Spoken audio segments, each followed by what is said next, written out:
আল্লাহ পাক যে আমাদেরকে কিছু সম্পদ দিয়েছেন, এই সম্পদগুলো দিয়ে আমরা কি করি? এই সম্পদগুলো দিয়ে আমরা দুনিয়াতে আমরা কিভাবে সুন্দরভাবে বেঁচে থাকতে পারবো, আমাদের সুন্দর একটা আবাস হবে, থাকার জায়গা হবে, খাওয়ার ব্যবস্থা ভালো থাকবে, কিছু সঞ্চয় করা হবে, এরকম বিষয় নিয়ে আমরা ব্যস্ত থাকি।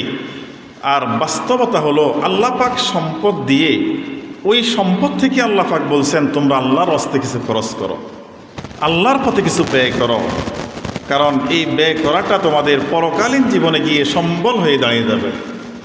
আর যারা দেয় না, সম্পদ ছিল, তাদের এটার জন্য অনুতপ্ত হতে হবে, কবরে গিয়ে নয়, জমিনে থাকতেই মৃত্যুর পূর্বেই সে এটার জন্য অনেক অনুতপ্ত হবে।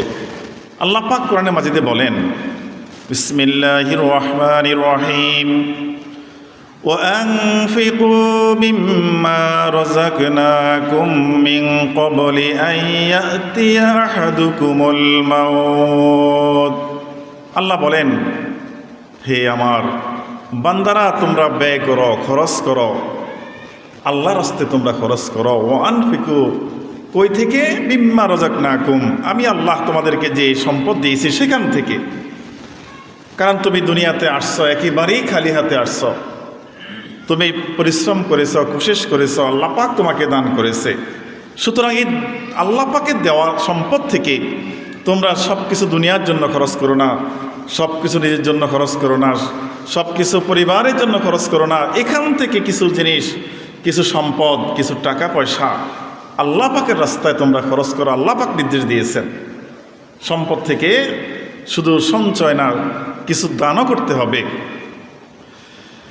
কারণ এই মানুষগুলো যারা আল্লাহর রাস্তায় দান না করে, কি করে? যতখানি দরকার তারা সংসারের খরচ, দুনিয়ার খরচ, নিজেদের কিছু শখ উড়ানোর জন্য, নিজেদের কিছু মনোরঞ্জনের জন্য, পরিবারের কিছু আবদার রক্ষা করার জন্য বিভিন্নভাবে মানুষ দুনিয়াতে সম্পদ ব্যয় করে। আর কিছু সম্পদ ব্যয় করার পরে যেটা থাকে সেটা জমা করতে থাকে। এটাই মানুষের স্বভাব। হয় নিজের কাছে জমা রাখবে, নতুবা হাওলাত দেবে, নতুবা ব্যাংকে রাখবে, বিভিন্নভাবে মানুষ জমা করে রাখে। কিন্তু এই জমা সম্পদ জমাতে আছে, অথবা অন্যের কাছে নিজের সম্পদ আছে, অথবা খরচ করে সে অনেক কিছু খরচ করে রেখে দিয়েছে। এত কিছুর মধ্যে যখন মানুষটার হায়াত শেষ হয়ে যায়, মালাকুল মউত চলে আসে, তখন তার এই বিষয়গুলা সামনে চলে আসে। আমি যে এই সম্পদগুলা করলাম, সম্পদগুলা রেখে গেলাম, আজকে যে মউত আমার সামনে, এখন যেগুলো আমি সম্পদ রেখে দিলাম, এই সম্পদ আমার কি কাজে আসবে? আমি যে আল্লাহর রাস্তায় খরচ করলাম না, রেখে দিলাম, জমা করলাম, এই সম্পদটা আমার কি কাজে আসবে? এখন এই যে কথাটা বলবে মৃত ব্যক্তি জীবিত থাকা অবস্থায়, মৃত্যুর আগে, এই কথাটা আল্লাহ পাক কোরআন মাজিদের আয়াতে বলতেছেন। আল্লাহ পাক বলেন, মিন ক্বাবলি আন ইয়াতিয়া আহাদুকুমুল মাউতু ফায়াকুলা রাব্বি লাউলা আখারতানি ইলা আজালিন করিব।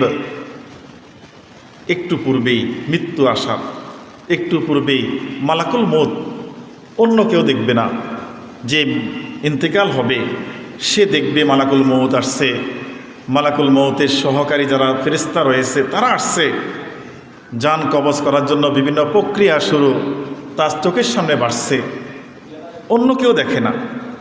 যখন এরকম দেখবে তখন বলবে, বুঝতে পারবে যে হায়, আজকে যদি আমার ইন্তেকাল হয়ে যায়, আমি যে সম্পদগুলা করলাম, আল্লাহ পাক আমাকে দিল, দেওয়ার ক্ষেত্রে আমি যে জমা করে রাখলাম অথবা বিভিন্ন কাজে ব্যয় করলাম, আল্লাহর জন্য আমি তো বেশি কিছু খরচ করে যেতে পারলাম না, এমন কোনো উল্লেখযোগ্য নয় যা আমরা দান করেছি। সে তখন বলতে থাকবে মৃত্যুর পূর্ব মুহূর্তে, বলবে কি, রব্বি লাউলা আখারতানি ইলা আজালিন করিব, হে আমার প্রতিপালক আল্লাহ, আমাকে একটু সময় দেন, অল্প সময় দেন। আখারতানি ইলা আজালিন করিব, অল্প একটু হায়াত আমাকে বৃদ্ধি করে দেন, কারণ আজকে আমি বুঝতে পেরেছি আমার রেখে যাওয়া সম্পদ আমার কোনো কাজ আসতেছে না।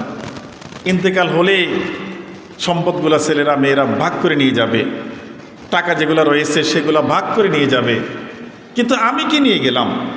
এই বাস্তবতা যখন আসবে, বুঝতে পারবে, তখন সে বলতে থাকবে, আল্লাহ আমাকে আরেকটু সময় দেন, একটু হায়াত বৃদ্ধি করে দেন। কি করব? আল্লাহ বলেন, মৃত্যু ব্যক্তি যে মৃত্যুর পূর্বে লোকগুলা যে কথাগুলো বলবে, এই কথা বলবে, ফাআসসাদদাকা ওয়া আকুম মিনাস সালিহিন। আল্লাহ আমরা ফাআসসাদদাক, আমরা সদকা করব, দান করব, একটু সময় দেন, আমি একটু যদি উঠতে পারি, মৃত্যুর মধ্যে শুয়ে গেছে, যদি একটু সময় দেন, আমি যদি উঠতে পারি, আমি আপনার রাস্তায় দান করে দিব। শুধু তাই নয়, ও আকুম মিনাস সালিহিন, নেককার যারা বান্দা তাদের বিরোধিতা করছিলাম, তাদের কথা শুনি না, তাদের পথে চলি না, এদের সাথী হয়ে যাব, নেককারদের সঙ্গে আমি থাকব।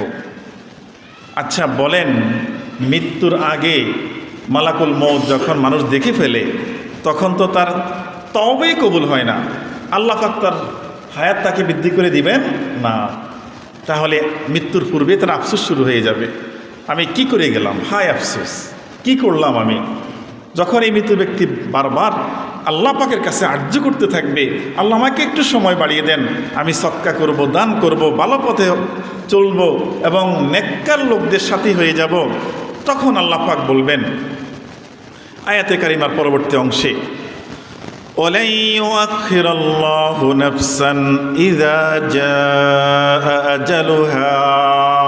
আল্লাহ বলতেছেন যে না, কোনো ব্যক্তিকে দুনিয়াতে থাকার কখনই কশ্চিনকালও কখনো কী করা হবে না, সুযোগ দেওয়া হবে না। যে সময় নির্ধারণ করে দেওয়া হয়েছে, আল্লাহ পাক দিয়েছেন, ঠিক সেই সময় আসবে, ঘড়ির টাইম বেজে যাবে, অ্যালার্ম বেজে উঠবে, তার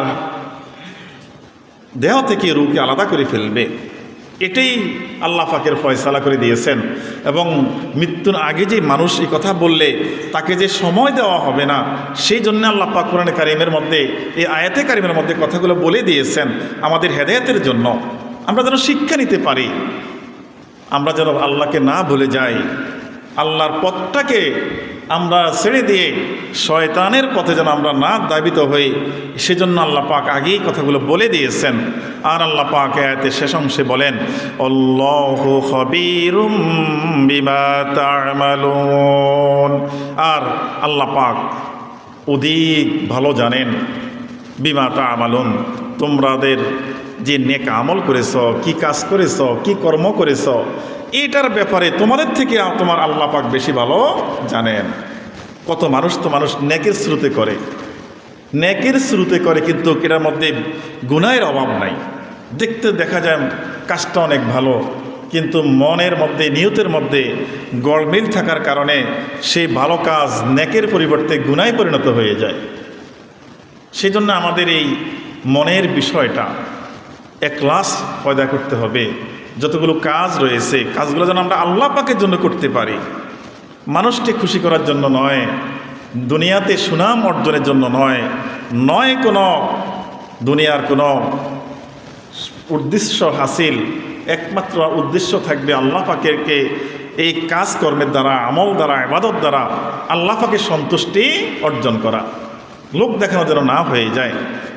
আর এইরকম যদি হয়ে যায়, তখন এই মৃত্যুর আগ মুহূর্তে এই মৃত ব্যক্তি যিনি মারা যাবেন, এই আগ মুহূর্তে এই কথাগুলো বলবেন, অনেক কষ্ট করবেন এই কথাগুলো বলে, আর তাকে বলা হবে না, তোমাকে আর সুযোগ দেওয়া হবে না। আল্লাহ পাক নির্দিষ্ট সময়ের পরে কাউকে আর দুনিয়াতে থাকার সুযোগ দিবেন না। আমাদেরকে এই জন্য সতর্ক হতে হবে। সতর্ক না হলে এই জিনিসগুলো আমাদের বিপদ হয়ে আসবে। যদি আমরা এই কাজগুলো না করি, তাহলে আমরা গুনাহগার হইব। আর যদি করি, যেমন আল্লাহ পাকের রাস্তায় সদকা করব, দান করব, ভালো হয়ে চলব, নেককার ব্যক্তিদের সাথী হয়ে চলতে চলতে মানুষটা ভালো হয়ে যায়। ভালো হয়ে গেলে মৃত্যুটা যখন আসবে, তখন তার জন্য এটা কোনো আযাব থাকবে না, কষ্ট থাকবে না। হাদিস শরীফে আছে, রাসূল পাক সাল্লাল্লাহু আলাইহি ওয়াসাল্লাম বলেন, عن عبد الله بن عمرو رضي الله تعالى عنه قال قال رسول الله صلى الله عليه وسلم تحفة المؤمن الموت বুখারী শরীফ থেকে হাদিস। রাসূল পাক সাল্লাল্লাহু আলাইহি ওয়াসাল্লামের জলিল কদর সাহাবী আব্দুল্লাহ ইবনে আমর রাদিয়াল্লাহু তাআলা আনহু থেকে বর্ণিত, তিনি বলেন রাসূল পাক সাল্লাল্লাহু আলাইহি ওয়াসাল্লাম ইরশাদ করেছেন, তুহফাতুল মুমিন, মুমিনদের জন্য বড় ধরনের একটা উপহার, একটা হাদিয়া, একটা বড় ধরনের উপহার হলো আল মাউত, মৃত্যুটা। তাহলে বোঝা গেল রাসূল পাক সাল্লাল্লাহু আলাইহি ওয়াসাল্লামের এই হাদিস দ্বারা মৃত্যু কোনো সবার জন্য কঠিন বিষয় না। যারা মুমিন হতে পারবে, দুনিয়াতে কষ্ট করবে, আল্লাহর পথে চলবে, দান সৎকার নেককার সলেহীন বান্দাদের সাথী হয়ে থাকবে, এই মানুষগুলো মৃত্যুর আগ মুহূর্তে প্রকৃত মোমেন হয়ে যখন মৃত্যুর আগ মুহূর্তে বুঝবে, তখন এই মৃত্যুটা তার জন্য একটা হাদিয়া হয়ে যাবে, তোহফা হয়ে যাবে, একটা উপহার হয়ে যাবে। আর উপহার পাইলে যেরকম মানুষ খুশি হয়, আনন্দিত হয়, আর মৃত্যু আসলে এরা আনন্দিত হয়ে যায়। একজন আল্লাহর ওলির সাথে কাশফে কুবুরের হালতে জিজ্ঞাসা করলো যে হুজুর আপনি কেমন আছেন কবরের মধ্যে? হ্যাঁ, এটা তরিকতের একটা উচ্চ একটা মাকাম। তিনি জবাব দিলেন, মৃত্যুর পরে বুঝলাম কবরের দেশ এত শান্তি, এটা যদি আগে জানতাম আল্লাহর কাছে বলতাম আল্লাহ আমাকে তাড়াতাড়ি কবরে দেন। হ্যাঁ, শান্তি শান্তি। যেহেতু হাদিস শরীফে আছে, নেককার মানুষ যখন ইন্তেকাল করে, আল কবরু মিন রিয়াজুল জান্নাহ, জান্নাতের বাগান হয়ে যায়, কবরটা প্রশস্ত হয়ে যায়, দৃষ্টির সীমা বিশাল। এটা তো আমরা কবরে রেখে দিয়ে আসি, সাধারণ এটা হলো 3 হাত 3.5 হাত কবরের মধ্যে, কিন্তু না, এটা তো দুনিয়ার দৃষ্টি। কবরে যখন মানুষটা চলে যায় তখন আলমে বরজখ আরেকটা জগতে চলে যায়। এই জগতে চলে গেলে নেককার মানুষগুলার কবর দৃষ্টির সীমা বৃদ্ধি হয়ে যায়। আমরা যেমন পূর্ব দিকে যতখানি দেখতেছি, পশ্চিম দিকে, উত্তর দিকে, এইভাবে যতখানি দেখি, এত বিশাল একটা রাজত্ব হয়ে যায় তার জন্য। আর ঘোষণাকারী ঘোষণা করতে থাকে, এই বান্দার জন্য আল্লাহ পাকের পক্ষ থেকে জান্নাত থেকে বিছানা নিয়ে আসো, তাকে বেহেশতের পোশাক পরিয়ে দাও। এই অবস্থা হয় মোমেন, যেহেতু মৃত্যুটাই তার জন্য তোহফা। এই জন্যে বলছে কবরে গেলে তার শান্তির অভাব নাই। আর মানুষ তখন বুঝবে যে আমি যে কষ্ট করেছি এটা আমার সার্থক হয়েছে। আর দুনিয়াতে অন্যায়ভাবে চলতে গেলে সে চলতে পারবে ভালো, কিন্তু তার আখের জীবনটা নষ্ট করে দিবে। আর রাসূল সাল্লাল্লাহু আলাইহি ওয়াসাল্লাম বলেন, অল কবরু হুফরাতুম মিন হুফারিন নার, কবরটা হয়ে যাবে গুনাহগারদের জন্য জাহান্নামের একটি গর্ত হয়ে যাবে। যে গর্তটা জায়গা থাকবে ছোট, আযাব থাকবে, কষ্টের কোনো সীমা থাকবে না।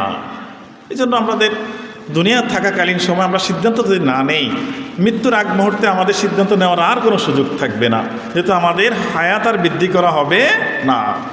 কত সময় নষ্ট করি, কত সময় নষ্ট করে দিই আমরা। 5 ওয়াক্ত নামাজ সময় হয় 24টা ঘন্টার মধ্যে, কত মিনিট এই সময়টা আমরা নামাজগুলো নষ্ট করে ফেলি। হ্যাঁ, এই 5 ওয়াক্ত নামাজ আমরা হেফাজত করতে পারি না, নষ্ট হয়ে যায় দুনিয়ার ব্যস্ততার কারণে, জামাত নষ্ট হয়ে যায়। না, এটা করা যাবে না। আমাদেরকে আল্লাহ পাকের পথে ফিরে আসতে হবে আমাদের সুবিধার জন্য, আমরা যেন শান্তিতে থাকতে পারি সেই জন্য। কারণ রাসূল ইসলামের জলিল কদর সাহাবী আবু হুরায়রা রাদিয়াল্লাহু তাআলা আনহু থেকে বর্ণিত, তিনি বলেন, ক্বালা রাসূলুল্লাহি সাল্লাল্লাহু আলাইহি ওয়াসাল্লাম আকসিরু মিন যিকরি হাজিমিল লাজ্জাতি ইয়ানি আল মাউত। তিরমিজি শরীফ থেকে হাদিস। রাসূল পাক সাল্লাল্লাহু আলাইহি ওয়াসাল্লাম ইরশাদ করেছেন, আকসিরু মিন যিকরি হাজিমিল লাজ্জাত, এই আমার উম্মতেরা, তোমরা বেশি বেশি বেশি বেশি করে এমন একটা জিনিসকে স্মরণ করো। জিনিসটা কি? যে জিনিসটা দুনিয়ার সুখ শান্তি বিচ্ছিন্ন করে ফেলে, নষ্ট করে ফেলে, দুনিয়ার মধ্যে আরাম আয়েশকে সে পুরা নষ্ট করে ফেলে, দুনিয়ার মধ্যে স্বাদ গন্ধকে ধ্বংস করে ফেলে। এমন একটা জিনিসকে তোমরা বেশি বেশি স্মরণ করো, মনে করো বেশি বেশি। সাহাবা একরাম তো এই বিষয়টা রাসূল পাক সাল্লাল্লাহু আলাইহি ওয়াসাল্লামের মুখ থেকে শুনতে চাইছিল যে এটা কি জিনিস, বেশি বেশি স্মরণ করার জন্য আল্লাহ রাসূল বলতেছেন। আর সে বিষয় হলো ইয়ানি, এটা ব্যাখ্যা করছে, ইয়ানি আল মাউত, সেই জিনিসটা হলো মৃত্যু। মৃত্যুর মাধ্যমে মানুষ দুনিয়া থেকে যত সুখ আছে সব কাটিং হয়ে যায়, সম্পদ থেকে সে বিচ্ছিন্ন হয়ে যায়। মালিক ছিল কোটি টাকার মালিক, মৃত্যুটা শুধুমাত্র আসলো সেকেন্ডের মধ্যে, সে হয়ে গেল জিরো। এই কোটি টাকা দুনিয়াতে থাকবে, সে একেবারে শূন্য হয়ে কবরে চলে যাবে, সেকেন্ডের মধ্যে শেষ। এই জন্য আল্লাহ রাসূল বলছে যে এই যে তোমার এত সম্পদ থেকে তোমাকে আলাদা করে ফেললো আমার একটা জিনিস, সেই মৃত্যুটাকে তোমরা স্মরণ করো। এরা যদি স্মরণে থাকে তাহলে এত দুনিয়া নিয়ে ব্যস্ত আমরা হওয়া লাগবে না, মন চাইবে না। এটাই তো মুসলমানের নিয়ম। কারণ যত বেশি সামনে এগোতে চেষ্টা করবে মানুষ, যত কিছু সামনে বেশি করতে চাইবে, তখন তার অভাব চলে আসবে। আর অভাব যখন চলে আসে তখন এটাকে পূরণ করার জন্য সে অনৈতিক কাজের মধ্যে চলে যায়, অথবা ইবাদত বন্দেগী ছেড়ে, পরকাল ছেড়ে সে দুনিয়ার দিকে ধাবিত হয়, বলে আমি পরিস্থিতির শিকার হয়ে গেছি। তোমাকে কে বলছে সামর্থ্যের বাইরে তুমি পরিস্থিতি তৈরি করতে? নিজের সামর্থ্য হিসাবে চললে মানুষ এত বিপদে পড়ার সম্ভাবনা থাকে না। তাহলে এই যে মানুষের সুখ শান্তি, কত আরাম, কত সুন্দর বাড়ি করছে, এসি লাগিয়েছে, খাট পালঙের অভাব নাই, খাওয়া দাওয়ার অভাব নাই, হঠাৎ সেকেন্ডের মধ্যে মৃত্যু চলে আসছে, এখান থেকে বের করে দিবে, ঘর থেকে বের করে দিবে, খাট থেকে নামিয়ে ফেলবে। তো সুতরাং যে জিনিসটা তোমাকে শূন্য করে দিল, সে জিনিসটাকে তুমি বেশি বেশি মনে রাখবে। স্মরণ করলে তোমার দুনিয়াতে এত কিছু অনৈতিক কাজ করতে মোটেই মন চাইবে না। বারবার যখন মৃত্যুর কথা স্মরণ হবে যে আমি তো চলে যাব, আমার বাপ দাদারা তো চলে গেছে, আমি কি নিয়ে যাব, এই জিনিসগুলো যখন মৃত্যুর কথা স্মরণ থাকে তখন মানুষের কি করতে হয়, একটু পরকালীন মুখী হয়ে যায়। কারণ হাদিস শরীফে রাসূল পাক সাল্লাল্লাহু আলাইহি ওয়াসাল্লাম আমাদেরকে বোঝানোর জন্য কতটা চেষ্টা করেছে, কতভাবে সাহাবা ইকরামকে চেষ্টা করেছে বোঝানোর জন্য। যেমন এই হাদিসটা عن ابن عمر رضي الله تعالى عنه قال أخذ رسول الله صلى الله عليه وسلم بمنكبي فقال كن في الدنيا كأنك غريب أو عابر سبيل। রাসূল পাক সাল্লাল্লাহু আলাইহি ওয়াসাল্লামের সাহাবী ইবনে উমর রাদিয়াল্লাহু আনহু থেকে হাদিস, তিনি বলেন, তিনি কি করছেন যে আখাযা রাসূলুল্লাহ সাল্লাল্লাহু আলাইহি ওয়াসাল্লাম বিমানকাবি, রাসূল পাক সাল্লাল্লাহু আলাইহি ওয়াসাল্লাম অত্যন্ত স্নেহ করে গুরুত্বপূর্ণ কিছু কথা বলার জন্য ইবনে ওমরের কাঁধের মধ্যে হাত দিস। আমরা যেরকম ছোটো মানুষকে বোঝানোর জন্য, যে কথা শুনে না, বোঝানোর জন্য একটু মাথার মধ্যে হাত দিয়ে ধরি বা কাঁধের মধ্যে হাত দিয়ে ধরি, বাবা শোনো, তখন কথাটা শুনে, কিন্তু এটা সুন্নত। যেহেতু রাসূল সাল্লাল্লাহু ইবনে ওমর রাদিয়াল্লাহু তাআলা আনহুকে এরকম কাঁধের মধ্যে হাত দিয়ে বলছে একটু শোনো, মানে এটা খুব গুরুত্ব বোঝানোর জন্য, তাকে খুব মনের মধ্যে গাঁথি দেওয়ার জন্য কথাটা বলতেছে। কি কথা সেটা বলতেছে? রাসূল সাল্লাল্লাহু বলছেন যে কুন ফিদ দুনিয়া কাআন্নাকা গরীব, তুমি দুনিয়ার মধ্যে বসবাস করো যেন তুমি একজন মুসাফির, পথ অতিক্রমকারী। যিনি মুসাফির থাকে, আপনি ঢাকা থেকে মনে করেন বাড়িতে আসতেছেন, তখন আপনি লঞ্চের মধ্যে একজন মুসাফির মানুষ, সেখানে কি দরকার, একটা সিট দরকার, আর সামান্য একটু চাটা খাইলেই শেষ, চলে আসতেন বাড়িতে। সেখানে এত কিছু দরকার যে একটা খাট পালং লাগবে, জমিন লাগবে, ধান ক্ষেত লাগবে, 5 কেজি চাল লাগবে, এরকম কিছু না তো। রাসূল সাল্লাল্লাহু আলাইহি বলছেন দুনিয়ার মধ্যে তোমরা থাকবে যেন তোমরা পথটা অতিক্রম করতেছ, আবির সাবিল, পথ অতিক্রমকারী তুমি। একেবারে তুমি দুনিয়ার মধ্যে থাকতে হবে স্বাভাবিক মুসাফির হিসাবে, পথ অতিক্রমকারী হিসাবে তুমি বসবাস করতে হবে, গরীব হিসাবে থাকতে হবে। আর ওয়াকানা ইবনে উমর ইয়াকুলু ইযা আমসাইতা ফালা তানতাজিরিস সাবাহা ওয়া ইযা আসবাহতা ফালা তানতাজিরিল মাসা। রাসূল পাক সাল্লাল্লাহু আলাইহি ওয়াসাল্লামের সাহাবী ইবনে উমর বলতেছে, যখন তুমি সকালে ঘুম থেকে উঠবে, এই কথা তুমি চিন্তা করবে না যে আমার দ্বারা কি হবে, আমি সন্ধ্যা পর্যন্ত বেঁচে থাকতে পারবো। মনে করেন সকালে ঘুম থেকে উঠলে আমরা তো কত কিছু করার পরিকল্পনা করি। ইবনে ওমর সাহাবী বলতেছেন, আল্লাহ রাসূলের সাহাবী, যে সকালে ঘুম থেকে উঠলে এই কথা তুমি চিন্তা করবে না যে আমি সন্ধ্যা পর্যন্ত বেঁচে থাকতে পারবো। আবার যখন তুমি সন্ধ্যায় ঘুমাতে যাবে, এই কথা তুমি চিন্তা মাথায় রাখবে না যে আমি সকালবেলা ঘুম থেকে উঠতে পারবো। কত মানুষ ঘুমের মধ্যে মারা যায়, কত মানুষ দুনিয়াতে অ্যাক্সিডেন্ট চলতেছে সুস্থ, অ্যাক্সিডেন্ট হয়ে শেষ হয়ে যায়, হঠাৎ স্ট্রোক, ব্রেক হয়ে গেল জীবনটা। এই জন্য সাহাবী বলতেছে যে সকালে উঠলে রাত্রে সন্ধ্যা চিন্তা করবে না যে বেঁচে থাকতে পারবে। তুমি রাত্রে ঘুমাতে গেলে এই কথা চিন্তা করবে না যে আমি সকালে সুস্থ অবস্থায় ঘুম থেকে উঠতে পারবো। আবার তিনি বলতেছেন খুজ মিনসিক হাতিকালি মারি দেখা, তোমার তুমি যখন সুস্থ আসো তখন তুমি অসুস্থ হওয়ার আগেই চিন্তা করবে যে আমি সুস্থ থাকলে আমি কি কাজটা করতে হবে। অসুস্থ হলে যদি মনে করে যেমন তারা অসুস্থ হয়ে যায়, রোগ বেশি হয়ে যায়, তখন চিন্তা করে যে আমি তো এখন একটু তাহাজ্জুদ পড়বো, এশার নামাজ পড়বো, জামাতে পড়বো, তসবিহ তাহলিল পড়বো না, রোগে তখন তাকে সমর্থন দেয় না। রোগের কারণে সে ফরজে পড়তে পারে না, জিকির করবে কোন সময়, নফল পড়বে কোন সময়। এজন্য সাহাবী বলছেন যে তোমরা সুস্থ থাকতে ইবাদত ধরে ফেলো, অসুস্থ হলে বুঝবে সেটা যে সুস্থতা কত বড় নেয়ামত, সুস্থতাটা কত বড় নেয়ামত। সুস্থ থাকলে আমরা কাজে চলে যাই, সুস্থ থাকলে আমরা একটা কাজ পড়ে আছে এটা পরে করলে চলে, কিন্তু আমরা আগে করে ফেলি, আমি সুস্থ আছি। কিন্তু ইবাদতের মধ্যে আমরা যাই না, বরং অসুস্থ হয়ে গেলে আমরা চিন্তা করি এবার ইবাদতে আমরা চলে আসব, কিন্তু সেটা তো আর সম্ভব হয় না, শরীরে দেয় না। আবার তিনি বলতেছেন অমিন হায়াতিকা লিমাউতিকা, তোমার মৃত্যু আসার আগেই তোমার জীবনটাকে তুমি মূল্যায়ন করো, কারণ মৃত্যু চলে আসলে তোমার এই জীবনে আর ফিরে আসার সুযোগ থাকবে না। দুনিয়া থেকে যা কিছু নিয়ে যাবে সেটাই নিয়ে তোমার কবরে সম্বল হবে। আল্লাহ পাক আমাদেরকে যেন সার্বক্ষণিক এই কবর জিয়ারতটা একটু আমাদের করা দরকার বেশি বেশি। কবর জিয়ারত করলেই মৃত্যুর কথাটা বেশি স্মরণ হয়, কবরবাসী খুশি হয়।